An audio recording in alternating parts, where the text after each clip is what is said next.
Hello and welcome back to Toy Thursday with Johnny Tyler on February 10th, 2022. Almost forgot the date there.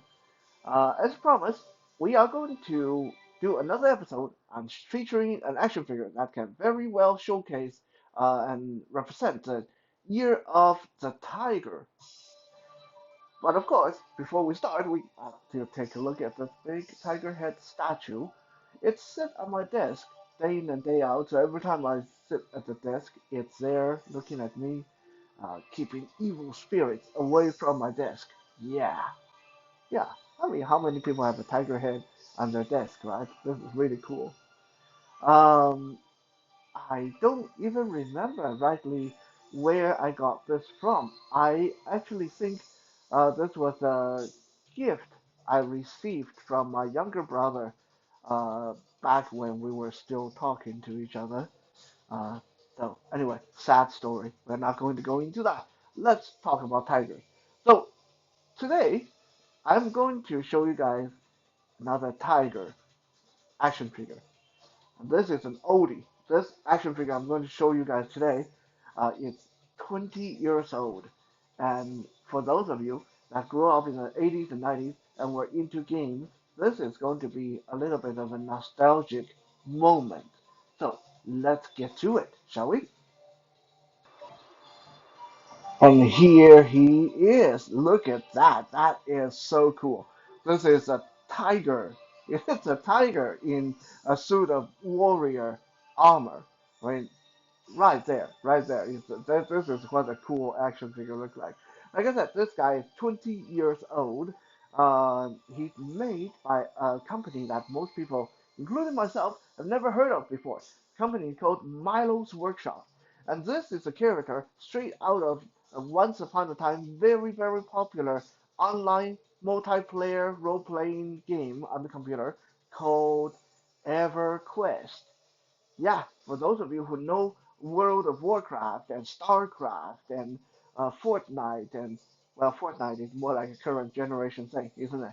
Uh, Diablo, you would probably remember a little bit about EverQuest. You might have also played it. You might have invested hundreds of hours and thousands of dollars in making sure you became one of the better players on the game. And who knows? You might have even played the Tiger Warrior race of people when you are playing EverQuest. This guy's name is, I know I'm going to butcher this, I have no idea how to pronounce it. Uh, I'm just going to give it my best shot. Djaruul Maras. He is of the Vah Shir Warrior race, a race of people in Everquest who were the descendants from an older race called the Kirin. And the Kirin were a race of cat people, supposedly result from some genetic experiment by some other race of people. So anyway, long story short, because I really don't know much about EverQuest myself, I have no idea on what the different classes were supposed to do, different races were specialized in. I don't know that much. This is going to be one of those episodes where I actually don't really know a heck of a lot of about the character's background, but I'm going to do my best. Long story short, long time ago, there was this race of people, like maybe like angelic beings or scientists or whatever they were. They like to experiment on mixing different races of people, different creatures together. So they created this cat people called Kirin and banished them from the planet. And the Kirin went and lived on the moon, and eventually they faded out and turned into this big and powerful tiger people called the Vah Shir, Vah Shir people. And that is our Djaruul Maras here. He is a Vah Shir tiger warrior. Despite their fearsome image, because tigers, scary stuff, the Vah Shirs were actually very noble, very peaceful people. They were the most tolerant, one of the most tolerant races in the EverQuest game. The Vah Shir people would welcome anybody into their capital city to work with them, to come and trade with them. Even trolls and dark elves and goblins, as long as whoever comes do not break their code of honor. If you break their code of honor, then sorry, the Vah Shir Warrior become horrible, terrible warriors that will exact vengeance upon whoever that offended them. But as long as you play by their rule, they are very tolerant. They are open to dealing with anybody, good people, bad people, evil people, uh, monks and barbarians and paladins, anybody. The Vah Shir has a society that focus very much so on strength and honor. To become a highly valued member of their society, you have to become a highly skilled warrior and have some great accomplishment. So most Vah Shir people grow up going into the trade, such as warriors and protectors and paladins and uh, beast lords. I'm not quite sure what beast lords do. I think they supposed to be able to command animals and stuff like that. Like I said, I never actually played EverQuest, so I don't know much about that. But because the Vah Shir Warrior have such a close association to nature, they also tend to make really, really good hunters, trackers, and clerics, and druid, and any kind of profession that require a good affinity to dealing with nature and plants and animals and such stuff.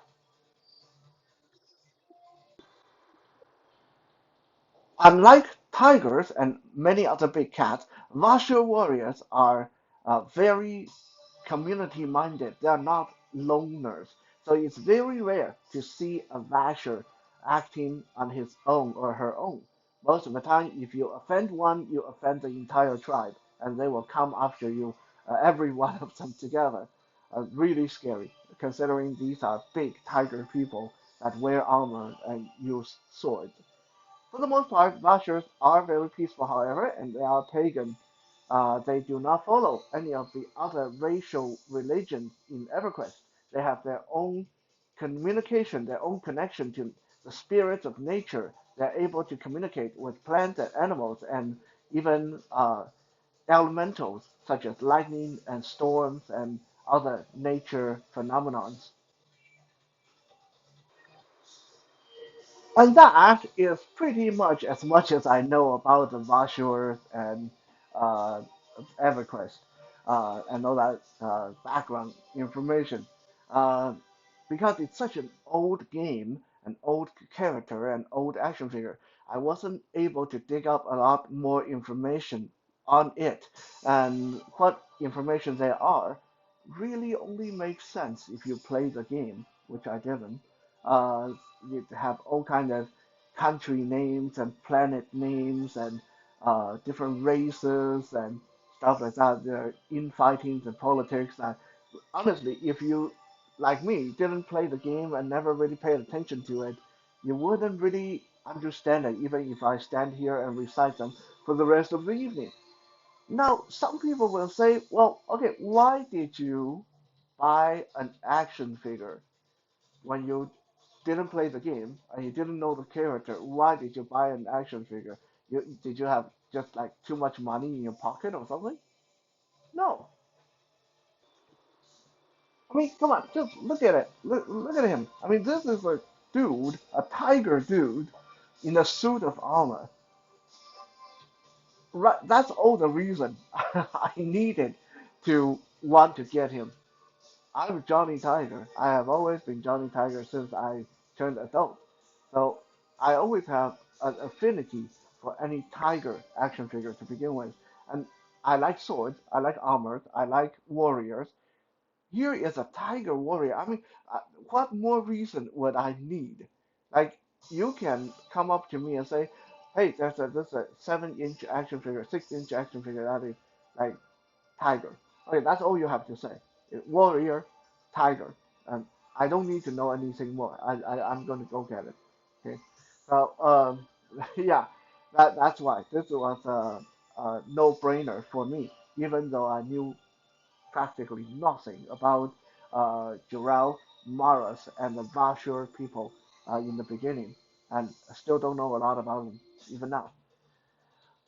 Like I said, this action figure is about 20 years old, and as you can see, I actually need to put him on this very specialized stand to keep him upright because uh, Djaruul here has a very preposed body posture, which means he's leaning forward and kind of reaching, twisting and reaching to the side like he's ready to cut with his sword, which means he's very front heavy. Uh, there's just no way to keep him standing without a stand. So that is one of the first things that you will notice that with this action figure, I do need this big, bulky stand with a clamp that can go around his waist. Now, this stand did not come with the action figure. This stand actually came with a very expensive Japanese import, but I borrowed it so Djaruul here can stay standing. Now, Djaruul here is plagued by a lot of issues. That I will say. Milo's workshop was not what you would call a very reputable or well-known company. This was I believe their first attempt at making action figures when they made Djaruul here in 2002. So he was a little bit experimental, and unfortunately, there were a lot of things that didn't work. The inability to stand uh, because of his forward-leaning posture. Now, forward-leaning posture would be okay if he has articulation and joints that can help him adjust to that, but he doesn't. Uh, the package claims that he has like I can't remember 12 or 16 joints on his body, but he does not. In fact, the only part on this action figure, as far as I can figure out, and because he's a really old figure, I don't want to force anything in case I break him. Um, as far as I can find, that the only joints that move are his shoulders, his elbows, and his wrists. So all the joints are in his arm. That's his whole body is like one solid block, and his legs do not move, which means they do not help him achieve any kind of balance at all. The package also claimed Jarrell to be 7 inch tall, which yeah, okay, he would be if he stand up straight, but because he doesn't have any joints in his leg or in his body, so he's forever stuck in this leaning forward pose, which means he's more like 6 inches tall because of his posture. Someone need to talk to the tiger warriors about the importance of good postures, I think.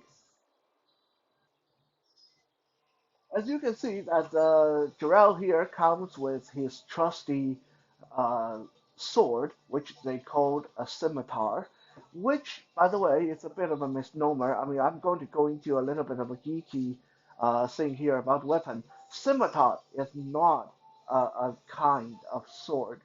Yeah, scimitar. Like a lot of people will say, this guy's using a scimitar. Uh, the scimitar is like saying he's using a sword. Like there is not a class of sword. Any kind of curved blade can be called a scimitar. Okay, um, so anyway, that that's just what they call it. So we'll stick with that. He comes with his scimitar sword, which is a heavy, curved, thick blade that he can use in one hand. I'm going to bring him closer to the camera so you guys can get a look at his sword.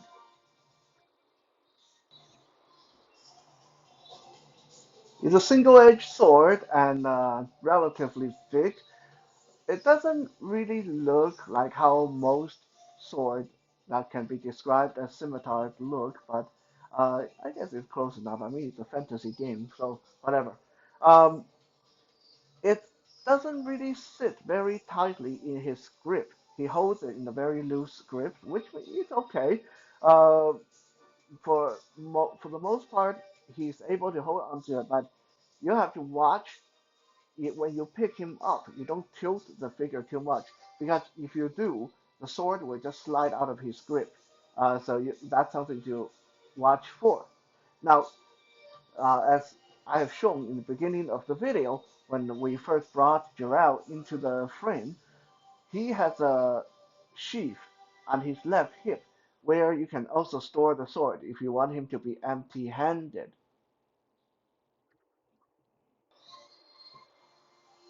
Now, that sheath was really poorly attached. And I'm going to, if you any of you ever track this action figure down, that is going to be the first thing that's going to break. Right? That all they did was glued it to the side of his left leg, and the peg that holds it on was really really short, like barely anything there. So it's easy to super glue it back on, or you can do what I do. I just fudged it back onto his belt using some twist tie uh, to let it hang more naturally. So just be aware of that when you get him. Another thing that you want to be aware of is the pauldron, aka the shoulder pad on his armor. These will not move with his arm, which means they will limit the upward motion of his arm, and you have to be careful because they might fall off if you bump them too hard. So far, mine's been doing okay, but just because of how easy the sheath fell off, broke away from the figure, I think these shoulder armor is going to be the next weak point, and maybe his tail as well. Now, as far as the aesthetic goes, as far as his look, this is a very good looking action figure. Uh, like I said, he's basically a tiger dude with tiger head, and his hands kind of look like tiger claws, uh, and he's in a suit of armor like a medieval knight with a little round pauldron or shoulder pad, and he has really interesting textures on his legs and his arms. I'm honestly not sure if that is the under armor, undersuit, or chainmail on his arms and legs, or are those supposed to be his fur? But the texture is definitely there. Uh, the and the armor on his body, there's a lot of interlacing plates and studs, and there's a lot of details they put into sculpting the armor on this guy.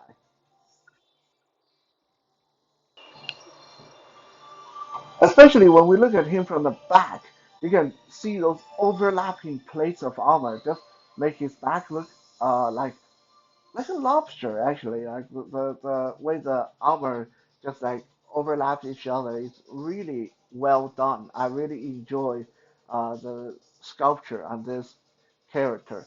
And of course he got his long tiger tail hanging out the bottom of his armor there. So I am guessing our Jarrell is going commando under those plates, but we are not going to speculate too much on that.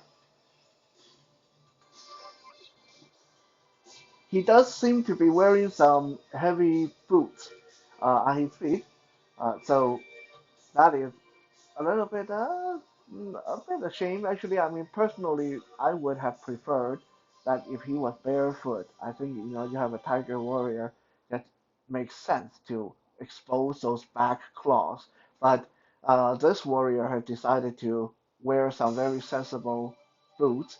I guess he got tired of getting stomped on, getting his toes stepped on by other warriors. So anyway, that's his personal choice. We are not going to criticize his fashion sense. After all, he is a tiger, and we don't want to piss him off.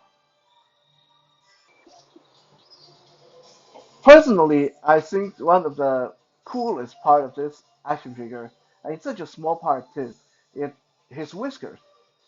They used an interesting material for this tiger's whiskers. So when you run your fingers over them, they almost feel like real cat whiskers. That was a little bit of a surprise getting him out of the package, and while I just wasn't expecting that texture. and that's really cool. I have not seen other action figures uh, that have whiskers that convincingly to the touch. So that is my personal favorite on this action figure.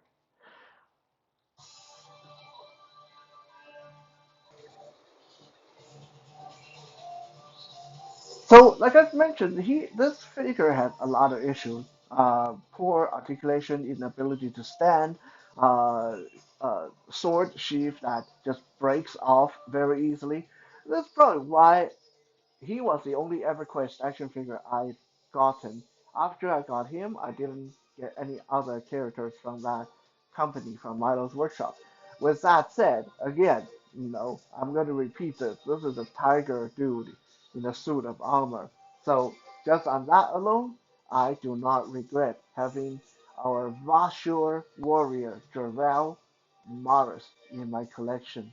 And look at it. Look at this. He actually uh, is very useful because he actually is one of the representation of the year of the tiger.